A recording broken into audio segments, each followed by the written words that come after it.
It is 3 in the morning. The world outside is entirely still, enveloped in silence. Yet within the confines of your room, a quiet, desperate war is being waged, a war you feel you are losing. Your thumb moves instinctively. Another swipe, another burst of hollow stimulation, another fleeting hit of dopamine. You know you should stop. Your conscious mind begs for rest, but an overwhelming, paralyzing gravity keeps you chained to the screen. As the psychiatrist Carl Jung observed, until you make the unconscious conscious, it will direct your life and you will call it fate. Welcome to the inner citadel. Today, we explore the dark modern labyrinth of dopamine addiction and how facing your hidden shadow can set you free. We live in an era of unprecedented abundance, a paradise of endless entertainment, infinite choices, and immediate gratification. But this paradise is a cleverly disguised prison, a digital cage built not of iron but of pleasure. Short-form videos, endless streaming, ultra-processed foods, and synthetic intimacies. They are engineered to bypass our logic. They strike directly at the primitive core of our brains, flooding our receptors with unnatural surges of dopamine. Dopamine was meant to be the reward for survival, the triumphant feeling after a long hunt, the joy of genuine connection. Now it is weaponized against us, delivered in cheap, effortless doses that require zero sacrifice and offer zero lasting fulfillment. With every effortless click, our baseline for happiness is driven higher and higher, until the simple joys of life become entirely numb. You watch the hours slip away. The sun begins to rise, mocking the darkness of your room. A profound sense of self-loathing settles in the pit of your stomach. You swore you would sleep early. You swore you would be productive. Yet here you are, a voluntary hostage to an algorithm designed by people who profit from your paralysis. This is the tragedy of modern freedom. We are free to choose our chains. We surrender our agency, our time, and our vital energy to fleeting pixels that leave us hollowed out.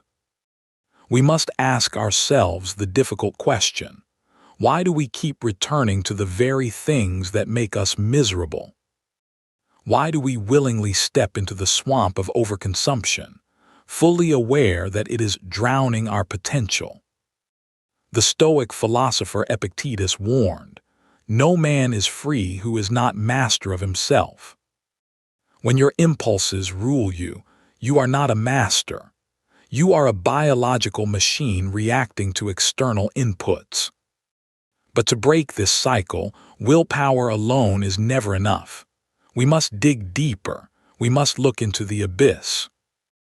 We must transition from examining the behavior to examining the soul. This brings us to the realm of Carl Jung. According to Jung, beneath the surface of our conscious mind lies the shadow, the rejected, unacknowledged parts of ourselves. This overindulgence in cheap pleasure is rarely about the pleasure itself. It is a symptom, a camouflage. We do not scroll endlessly because we are entertained. We scroll because we are trying to escape a profound inner emptiness. It is an anesthesia, a psychological painkiller meant to numb the anxiety of existence, the fear of failure, the pain of loneliness. When you sit alone in silence, without a screen, without noise, what is the feeling that rises in your chest? Is it restlessness? Is it a quiet despair? Is it the haunting echo of unfulfilled potential? Whatever it is, you are running from it. And modern technology has provided the perfect getaway vehicle. But the void cannot be filled with pixels. It cannot be satisfied with synthetic dopamine. The more you pour into this bottomless pit, the hungrier it becomes. You become hollowed out, a mere shell. And out there in the digital ether exist the predators. The algorithms, the corporations, the attention merchants. They feed on your psychic lack. They thrive on your inability to sit quietly in a room alone. Every time you surrender to the urge to numb yourself, you are handing over the keys to your own mind. You become a passive consumer of life, rather than an active creator of your destiny. Jung taught that to heal, one must undergo shadow work. You must turn around and face the very darkness you are fleeing. You must confront the anxiety, the boredom, and the deficiency that drives your addiction to cheap pleasure. The moment you stop running, the moment you put the device away and sit in pure silence, the shadow catches up to you. You will feel a withdrawal, a powerful, almost painful itch in your mind demanding to be scratched, demanding stimulation. Do not fight this feeling. Do not judge it. Simply observe it. This discomfort is the feeling of your awareness returning to your body. It is the realization that the emptiness you feel cannot be filled from the outside. It must be resolved from within. Once you acknowledge the void, you take away its power. You are no longer running blind. You have turned to face your pursuer. And here, in this space of conscious awareness, the philosophy of the Stoics offers us our greatest weapon. To heal a brain poisoned by endless pleasure, we must introduce the antidote: voluntary discomfort. The Stoics called this temperance. It is the radical act of intentionally depriving yourself of what you crave. Not as a form of self-punishment, but as a profound act of mental purification. Imagine your mind as a muddy glass of water. If you keep stirring it with constant digital noise, it will never clear. But if you simply leave it alone, the dirt settles. The water becomes transparent, pure, and still. We must embrace the cold, the quiet, and the empty spaces. This is where the profound reset of your dopamine receptors begins. Step into a freezing shower. Feel the shock of the cold water against your skin. It is entirely uncomfortable. Your mind screams to turn the handle to warmth, but you stay, you breathe, you endure. In that moment of chosen suffering, you are violently severing the chains of impulsive desire. You are proving to your primitive brain that the conscious mind, the soul, is the true master of this vessel. Practice fasting. Experience the sensation of physical hunger. Notice the subtle panic it creates and simply watch it fade. By denying yourself food for a short time, you remind yourself that you will not break. You are resilient. And most importantly, practice absolute digital silence. Turn off the screens. Put the phone in another room. Spend 24 hours with nothing but your thoughts, a journal, and the quiet rhythm of the natural world. At first, the boredom will feel agonizing. The withdrawal will test your resolve. But as the hours pass, a miraculous transformation begins to occur within the intricate chemistry of your brain. The constant flood of cheap dopamine recedes. Your receptors, burnt out and numb, begin to heal and upregulate. The baseline of your happiness drops down to its natural, healthy state. And suddenly, the world opens up to you again. The heavy fog of overstimulation lifts from your eyes. A simple walk in the forest becomes a symphony of profound sensory detail. The crisp morning air fills your lungs, and it feels infinitely better than any digital notification. A simple home-cooked meal, eaten slowly and mindfully, tastes like a banquet fit for royalty. You have starved the beast of immediate gratification, and in doing so, you have resurrected your true capacity for joy. This is the profound secret of the Stoic path. Freedom is not the ability to indulge every desire.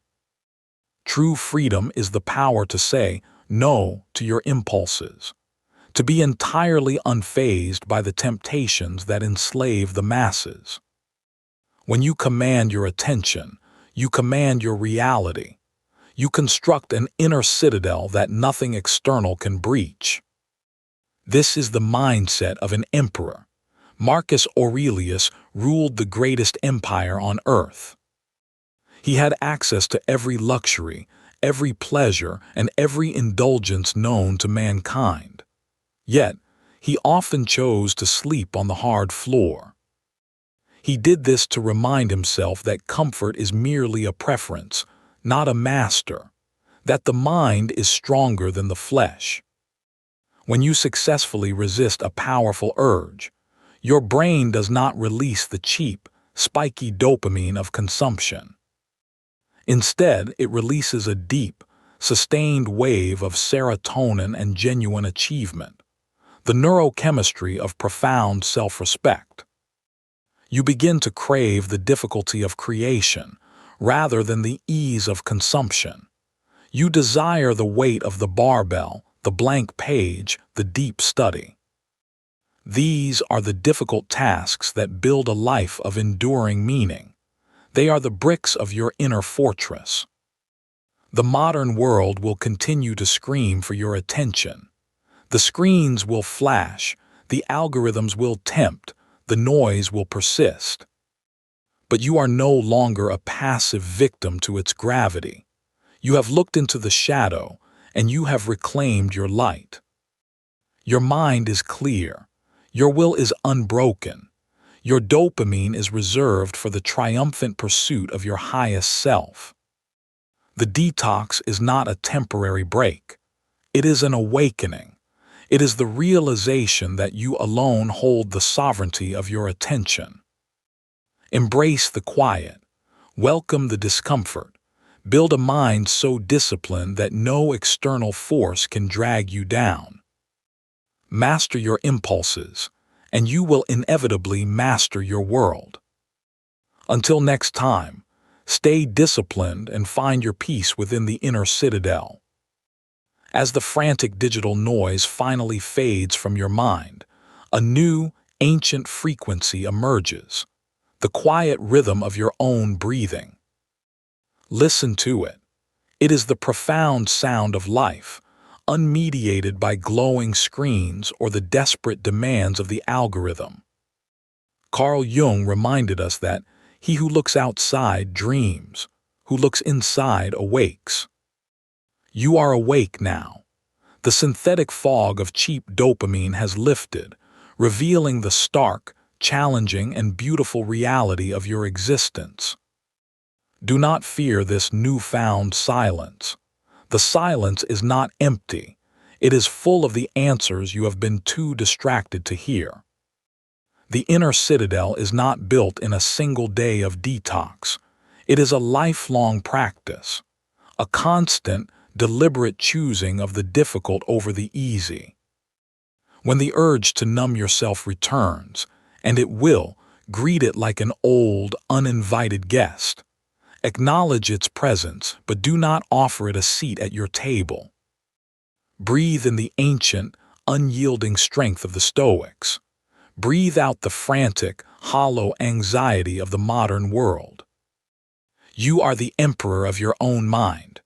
Rule it with wisdom, with temperance, and with an unbreakable will. May you find enduring peace in the quiet moments and strength in your chosen solitude. Farewell from the inner citadel.